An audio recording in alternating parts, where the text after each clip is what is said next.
Well, here we are again. Gregor, hello. Hey David. Happy to be back here in the new year Exactly. and getting into another interesting topic together. Yes. So we're gonna orient this conversation around the theme of conflict in different relationships and hopefully navigating conflict more effectively or finding the maybe like the hidden gems uh, that can be uncovered if we approach conflict more skillfully. And we're doing that because we're in preparation of, or we've already launched actually a new training called Conflict Alchemy, which is going live in end of March, so in 2 months. Right. And yeah, we'll talk a bit more about it in the end, but that's just to give a bit of context of why we're talking about conflict.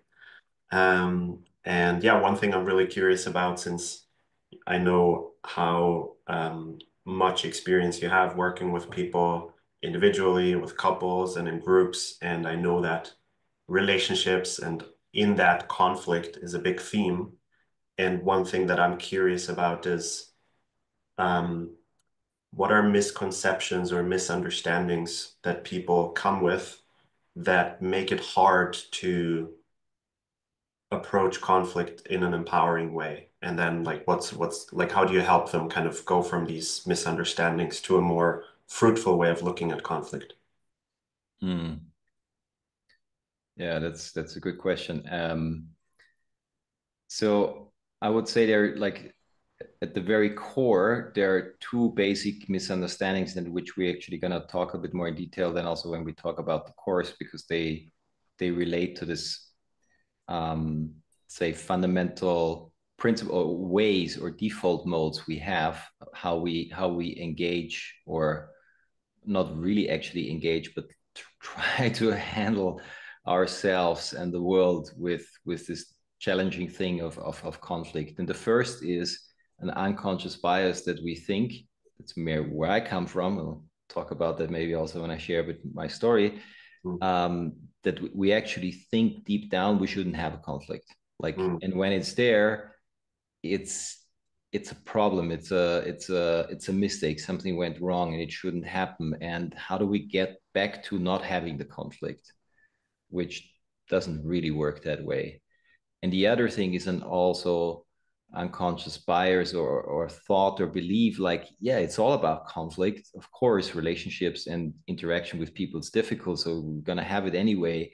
So there's even no need to try to figure it out or to solve it. mm, It's more just deal with it. And it's a bit like hopefully you power through and you come out the winner mm, the end of the battle or the conflict, or you accommodate, but actually don't really think it can be solved. So, mm. in a way, having an assumption that there is nothing we can do creatively with Yeah. conflict, it's a harsh reality or a mistake of reality, and you just have to get your way through. So that's Okay. the foundation layer. But then, And so just yeah, to sum that up for me, so I'm hearing the kind of two movements of like fight or flight in a way, like either I have to avoid conflict and like um cover it or like get away from it, or I'm like uh my understanding is we're always in conflict. And so like I'm not in a place where I'm trying to resolve it because I'm living in that field of conflict, and it's more a matter of like let me assert my way of things. And then the common theme that I'm hearing is there's no understanding of like a synthesis or like a coming together of like, oh, okay, here's like different perspectives and there's a potential for something maybe more beautiful to emerge out of that. yeah, and that's so the last point, like what you said, like there is no idea, or it's not even an idea, it's a lack of an experience Mm, of feeling that conflicts, and again, the word we also need to then take apart what we're actually talking about, but that the frictions of will and different opinions and things that lead to conflict can be a creative force. It's an element of life and for life, and that that's why we call it also alchemy, that it can be alchemized into something else. It's not something we have to oppose or fight or just evade somehow. But it's like that we can welcome it and embrace it if we learn how to work with it, because there, of course, there are so many destructive ways that we know how conflicts then play out. I mean, that's our it is daily lived reality if you look into human history or in the newspapers. Mm, Where I would say it a little bit different in what you said, that this is just fight or flight. There's a tendency then for these two elements in our nervous system to take part in the way we handle it. But actually, both ways can be, we can engage it with fight or flight reactions. So it's not just this or this, it's more like it's even deeper. It's a fundamental, the mhm, fundamental assumptions we hold about mm, how human relations work. mhm, And that's quite important because that's the foundation upon which everything then else is built from, or stands. And so we also go there to that dimension in the course to see what do I actually really deep down believe about conflicts. mhm, And it's not just mentally, that's somatically, it's my belief structures that sits in a very deep way, and often it's not just my individual making, it's something we already inherited, mhm. because Yeah, I it's think it's striking when you say that. Um, Most people, or maybe people that come to you with that topic, and I was definitely like this. Like from my growing up, I didn't have a reference experience of how conflict can lead to something fruitful. And maybe this points more to this fundamental layer that you're talking about, on top of which I may build like different reactions, but it's the sense of like there's nothing fruitful that can come out of this. So however I react, I'm coming from a place of like, well, great, here we are. Yeah, and it is important to notice. Of course, sometimes it's a process to notice that this is the deeper underlying assumption. Because Mm, if I'm deeply convinced that it's wrong to have this conflict, I will then uh, engage in trying to alchemize it and soften it or resolve it or calm it down, whatever. But there's always that feeling that I'll do a little bit something else in order to really make it go away, actually. mm, And what we need for real alchemy is that we're really there, that we say we take it fully on. mm, And that it has often a strong effect if I notice that's my deeper motivation than the motivation that I'm actually aware of right now. mm, And so to make this more practical, when you say like, so what's the common misunderstanding um, or assumption that people hold when they come? And I will just use an example of working with couples because that's very, um, yeah, it's very relatable. Everybody knows that. And of course, it can be intimate relationships, but family situations, it's kind of the same. And it goes down to the political arena. It goes down to geopolitical conflicts in the world, which we're having painfully very big flare ups where I see like, oh wow, the peace that we thought was there was not really peace. It was just mm, like a bit like frozen conflicts, and then they can erupt anytime again. mm. And then you go like, ah, oh, why are we doing this again? Well, we actually there wasn't a time we were not doing it. Yeah.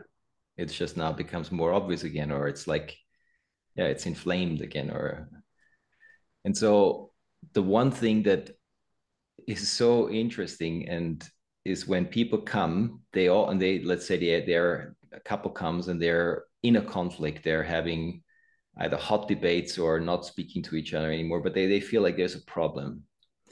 And they come, and then what I usually do, I ask, so what's happening here, just to get a bit of a lay of the land to see what's going on. And of course, we need to speak about something. So they present some topic, and sometimes it's deep topics, but sometimes it's also relatively banal things, like he never does XYZ, just to use the classical stereotype or stereotypical image, or she always does this or that, whatever. And it can be anything from not taking out the trash, the way he talks to the children, the way she, I don't know, like scolds him when he puts the fills up the dishwasher, like you name it. Like anything is a good thing to fight about if we want to fight. So there's many sayings, even like, if you want to pick a fight, you will always find something. It's not Mhm. about the thing. But once we are in the fight, or in conflict mode, we are very good in convincing ourselves and trying to convince the others also that it is really the thing that we're talking about that is the problem. Yeah. And so we think we fight for something or about something, or we fight off something else. I don't want him to say that word anymore. I want him to be more this and that when he picks up the kids, whatever. And in my almost 20 years of working with people and couples now, I've never come to the place where this was exactly really that problem. There are traces of this, of course, not that situations aren't important, Yeah. but actually what really happens is that there is underlying deeper motivations, things that are painful, things that we want or try to get, old hurts and wounds that haven't been resolved. So we're trying to fight for something, but we're living in a world or in a society where we are not very well trained to speak about what's really going on. So we kind of use proxies. We use something else to make the point of that I am hurt. When you're speaking like this is so aggressive. This is so disrespectful, whatever. And like, how can't you see, for example, that you are like this? And then the person goes like, well, I'm actually think I'm speaking relatively normal, and I don't see why you're getting so upset about this. And the other person was like, see, you're doing it Exactly. again. And on it goes. And then because you're pointing into in the direction of something on the outside, Yeah. and there's most often there is a core of a truth there. Maybe there is unaddressed aggression in the person or disrespectful attitudes, but mostly the intensity of the charge that is directed at the person is not meeting the intensity of what's going on there. So it feels like you feel misrepresented, you feel misunderstood, you feel judged, criticized, everything. And then, of course, you want to defend yourself. You want to say, like, no, I'm not going to let that happen to me. That's not true. What you're speaking to me has nothing to do with me. And so on we go. And so the misunderstanding is that we are actually talking about the things that are at stake when we're in a conflict. And most of the time, really most of the time, we're not. Mm-hmm. And no real resolution, in my understanding and experience, is happening when you're not able to tap into these deeper layers, you know. Yeah. And I've been doing that with lots and lots and lots of people, individuals, because it can be even conflicts we hold just within ourselves. And I convince myself it's about this and that, but it's not really the case. Mm-hmm. And then we have conflicts with each other, and we have conflicts in groups or in nations, and it's similar principles always. Mm-hmm. And so when you're able to tap into these deeper motivations, what is it that I'm actually fighting for? It starts to open the space again. Yeah. And you start to feel like, oh, there is possibilities. There is, it makes us human again, because what we do in conflict, unconsciously, we start to dehumanize the others. Like, this person is so whatever, you know, like, how can you be even? And he's so evil. He's so crazy. She, whatever. I mean, all labels, and suddenly you're dealing with a label, but not anymore a human being. And there's no chance to really resolve that. Mm-hmm. And so the work is to deepen this and to get in yourself to the place that you start feeling and sensing what is it that you're fighting for. And often we fight maybe for connection, even a lot, like in intimate relation, we fight for connection. I fight you so that you are standing, that you're connecting with me, which often has the opposite effect. Mm-hmm. That you go further away from me, but actually I'm so aggravated, I'm so worked up because I want you to be closer, and I want you to see me, and maybe I want you to care for me, or I'm fighting for respect and my kind of like my dignity, you know, like I don't want to be treated like my boundaries. No, this is not okay. Yeah. And we also often fight for, I think, dimensions of power, like decision making. No, I want to have my voice. You know, I want to be considered. I want to be part of how I do this or how we do this. Again, in couples and families, you know, the thousand decisions of every day. Yeah. And so it's very easy to get tripped up on the details in the art, and it's also why I love working with this, because it's kind of like miraculous, because you feel like there are these intractable problems. It's like he she whatever wants this, person A wants this, person B wants this. It can't get together. It's cannot, and they're just coming to me to confirm that the other one is wrong. Like, please, that's the unconscious kind of like working, like, how do you say, like that, that's what they want from me to come. Please tell me that I'm wrong and that the other person is right, that I'm right and the other person is wrong. Yeah. And of course, I do that to whoever bids the most. Writing in like private chat during the Yeah, meeting on exactly. Zoom. Makes you very rich, because people would be willing to pay a lot for that. Yeah. No, but in seriousness, and to see is like, yeah, you're both right in what you want and what you're fighting for and what you're trying to get. And there's something that you maybe need to see in a different way. And can you start seeing that your partner, whoever's there, is also right in his perspective and way? Yeah. And that he has a right or she has a right to fight and to care for all the things that he or she wants. And then to see how that can maybe coexist together, or maybe sometimes cannot. Yeah. Also, that is a beautiful teaching of conflict, that not everything has to be worked out into harmony or a working agreement. Yeah. Sometimes things don't work out, and that's painful, but also a part of reality. Yeah. And then when we get to these places, it's kind of miraculous sometimes. It's like you start to dissolve hard structures, and there's more space, there's more fluidity. People start to see again the benevolence and the goodwill of others. And when that comes in, it's incredible. The things that we thought were like impossible to accept or to understand suddenly comes like, oh. Sometimes it also comes with like seeing the vulnerability or pain that the other person carries, and you go like, now I get that from this place you're fighting so hard. And it's not actually against me. You're fighting for something in yourself, but you just didn't know how to do it otherwise than by attacking me. Yeah. And just in this point, I want to name that. So for me, coming from a very conflict avoidant, like that would be my pattern very much.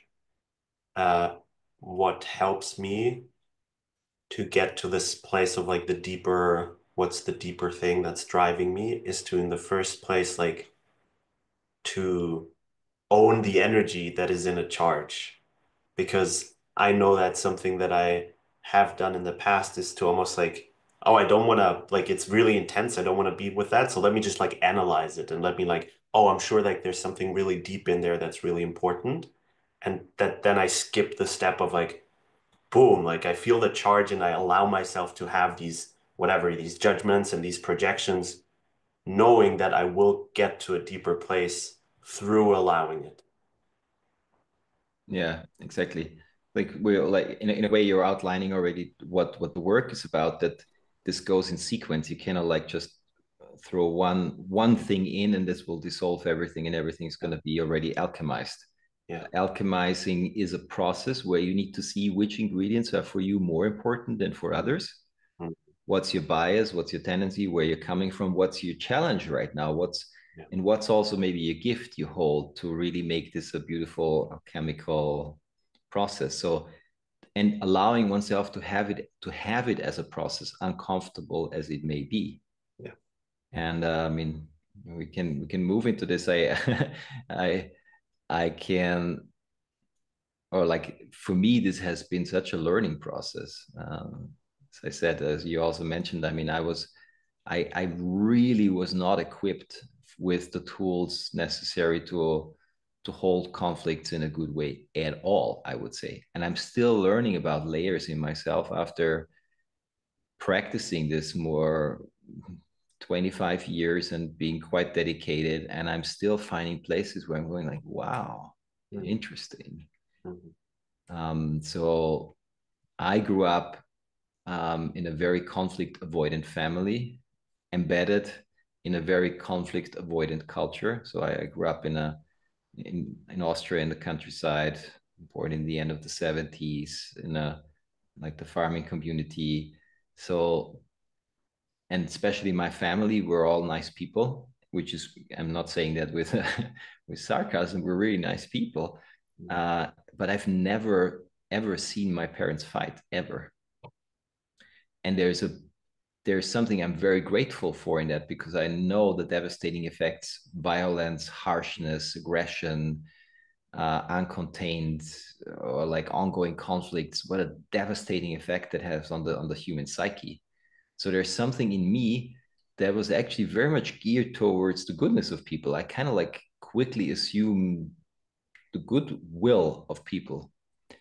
Um, where I really ran into problems was when that is not the case, or there's something else like in front. So, like setting clear boundaries was an issue for me. And in certain dimensions, because maybe that's good to mention also that we have different places or arenas in our life where we may also have very different patterns. Like it can be, I was quite good with my boundaries on the outer world, like people asking something from me or being out there when there's not too much emotional connection with people. I'm pretty good with that.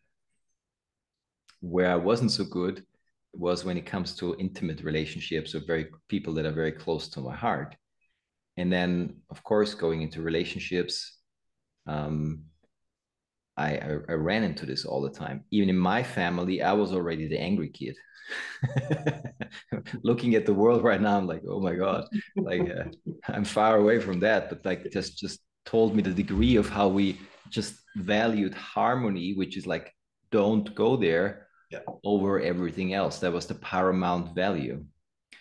And again, for good and for bad. And so when I went into deeper emotional or intimate relationships as a young adult, of course, life has it that you find people that are different than you. That's the great thing about it. It start to bring in a different ingredient.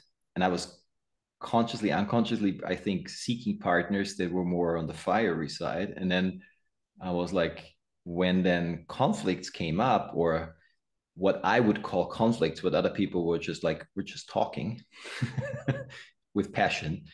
I was like, who? I don't know what's going on. Something must be wrong, because it's almost like I wasn't used to that atmosphere.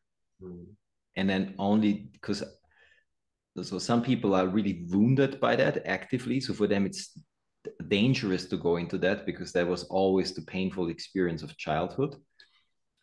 So I didn't have that, but it's similar, and took me a long while to understand that the lack of that experience is in a way quite similar in the terms of what it creates as a difficulty, because I just know how to deal with that and how to interpret it and take it as something normal and engage with it. So I was either avoiding it, placating it, making it nice again, or thinking like, oh, something must be really wrong with me or the other person, of course, in silence. Or about us, and like what does this mean? Is this not good anymore? Yeah. And so basically I wasn't present to the situation. I couldn't be fully. And then the one thing I can say about myself, I'm a curious being. So I learned, I took the feedback, I got information, and I learned more and more and more, and could see these biased patterns in me, and started to see like, oh, I want to work with this. And then I found like, wow, that's actually interesting. And it created, like I had this really deeper experiences of feeling like working with my partner or a friend or different people through something, bringing myself in, really learning about the other, what's really going on there, why is this so tense, what's going on there, and learning to go through and feeling like, wow, now there's a much deeper connection between us, there's more trust, there's actually more safety now, because I know even if this comes in, we are committed to staying and working through and seeing what's important. And that created, of course, much more passion and for me personally, it allowed me to deepen my connection to my own power Yeah. in a much deeper way. Like, and with time, really learning, like, oh, it's not I have to kind of like mitigate and safeguard my power. It's actually what life wants from me, as well as my heart, but also my power, which for a sensitive man was a bit of um, a hero's journey, I would say, because I was very oriented to, yeah, values of sensitivity, inclusion, and all of this, Mm. pretty much reflective also of my generation, people that went more into the alternative scene. But to see now, well, I also, if I really want that, I need to bring my power. I need to bring myself in. Mm. And that was a lot my journey. And the best teachers, of course, were relationships and people that were difficult, Mm. they were annoying, they were not saying like, yo, I see your goodness. They were like, what's going on with you? And kind of relentlessly attacking and stuff. Mm. And having to learn from there so that I can really stand here with my power and my heart at the same time. Mm. So one thing that I'm hearing and what you're sharing is how quick we are in like meaning making when it comes to conflict, like how quickly we add layers of meaning on top that likely are quite off of what's actually going on or like what this is about. Like it's a lot of like, and that creates a lot of additional weight and charge to the conflict because then it's like, um, wow, if we don't resolve this, or if I don't find a way to appease this person right now, then this means like the end of the relationship and all these things. And that one practice, which makes sense given that we're calling this alchemy, is that there's this surrender necessary of like, hey, I'm bringing myself in. I commit to being real, like to not hold back, but I don't already make assumptions of like where will this conflict lead us or like trying to mentally already predict like, oh, what's the like beautiful revelation that will come at the end of this? Because very likely it's completely like something completely different than what will actually happen. Yeah. And just to like that's totally true. But and then that sounds quite simple when we have this conversation because our nervous systems are relaxed now and hope people that listening are in the same place and you can like, yeah, that sounds good. But when you're really in Mm. something, when your nervous system is checked up and you're touching these kind of existential dimensions, again, specifically when it goes to something that feels like core to your being, it's almost like it's not even almost, it's literally, we know from neuroscience that certain parts of our brain that can have that capacity to have overview switch off. Yeah. And you're like in the dark, and then the only light that you seemingly have available, it seems like, is like just to make a very quick and very binary black and white assumption about the world. So you're feeling some kind of orientation, which is a fake orientation, to deal with a situation that's overwhelming. And Mm. again, we see that, it's a personal individual, but you see that if you apply what I just said, the last four sentences, to world geopolitics right now, you see this is going on all the time. Yeah. It's too complex, it's too much information. So shut down, shut the borders, do whatever, attack, not attack, retreat, bunker in, scapegoat, find somebody who's the wrong person, who's the right person, this we want. Do something simple that says like, this will save us. Mm. And it's often what drives us deeper into the ditch. Yeah. And then of course we need to shut down even more. And if that cycle is not broken with awareness, it goes really, it escalates, and it kind of like drags us deeper into the mud where we cannot see. And then everything becomes a confirmation of my worst nightmares. And then Yeah. you see, I told you, he, she, they are like this. I told you. So we have to be really careful in that moment that the power of this self-suggestion is so strong that we can really lock in deeper beliefs. And it's real work. It's not Yeah. simple. And that's why it's also good. we'll talk about it also in the course, where you say that we start paying attention to this, not only the worst, deepest, most difficult conflicts we have in life, but the many little conflicts that are going on all the time, Yeah. starting with yourself. You have a conflict of like, I want to do this, but I should be doing that. How do you hold that in yourself? But Nice. actually, you want to eat ice cream, but no, but I want to actually have the. So, how is that debate going in yourself? Who's the judge? Who's the mediator? Who's the domineering voice? Who's the police?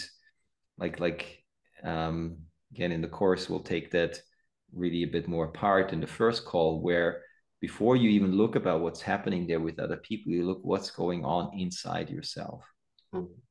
What is it that I bring to the table before anything even happened? And then,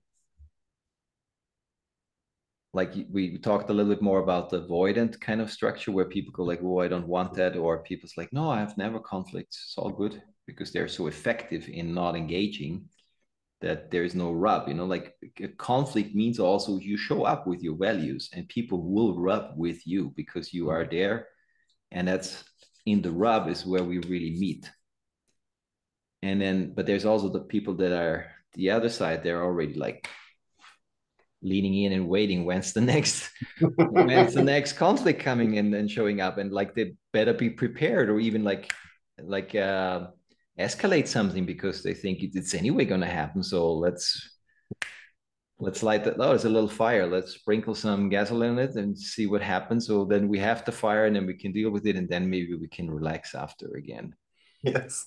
Yeah, so that this is also a strong tendency in that the medicine for this. So the learning is a little bit is similar to, in a way that you need to learn to pause, not to question your own assumptions that come online so quickly, but to learn to hold yourself a little bit, not run with the escalation so quickly, and not like just lean in full force forward all the time, but go a bit more back and see, okay, there is another human being also there, and you don't want to assume always the worst of everybody, and turn everybody into your imaginary life-threatening enemy.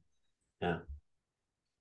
Okay, so you just mentioned the first layer, the I am conflict. Can you speak to the other ones that we'll cover? Yeah. So the first eye is like we will go into all the internal work first. So what am I bringing my assumptions, biases to feel like? So in which arenas of your life you come with which patterning and which default mode, and also your transgenerational luggage. Like, what have you learned? What, stuff that you didn't even know that you're carrying. And then, and it's a bit also like a type, like, am I quick to anger, or I'm more calm, am I more sensitive, or I'm more justice oriented, or more power or connection oriented, just to have an orientation there for yourself and to know yourself. And then in the second call, in the second module, we go more in a way, we bring this insight also to the other person. So if you're dealing with somebody, it's good to know, what are you dealing with, like, contrary to what you said, we just normally stick a label on it. It's like, yeah, this person is aggressive, or never shows up, or whatever you want to write on that label, but it never does justice to the complexity of the human being that you're engaging with. And to see what they are coming from, what is it that they are fighting for, what is it that they are trying to do, and this underlying like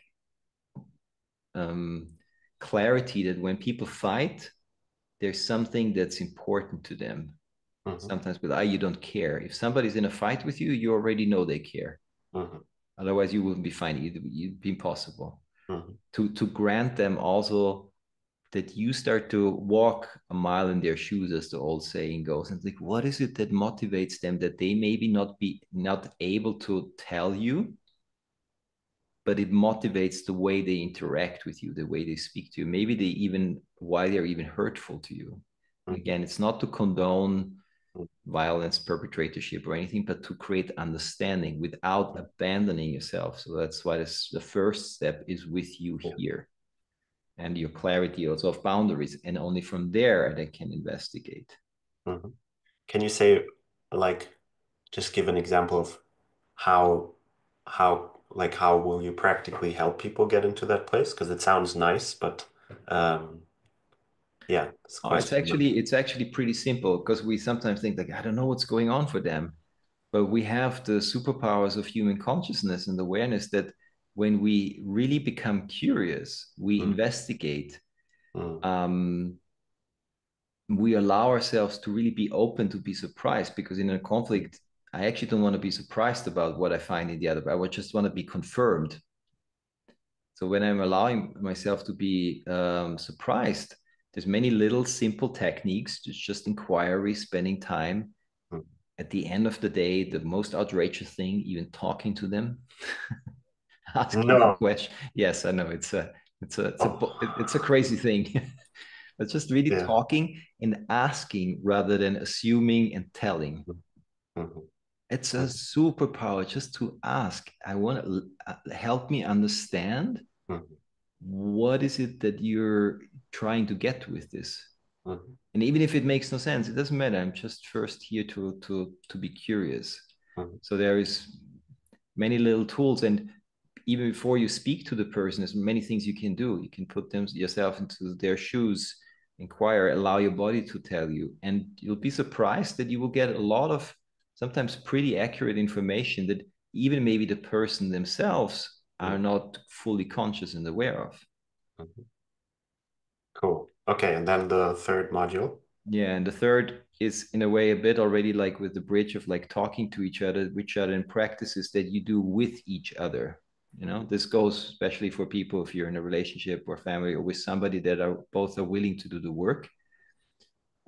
There's a lot one can do, and it's getting communication principles of working with like bringing more across what is it that you want, and also in a way finding agreements that lead to more resolution and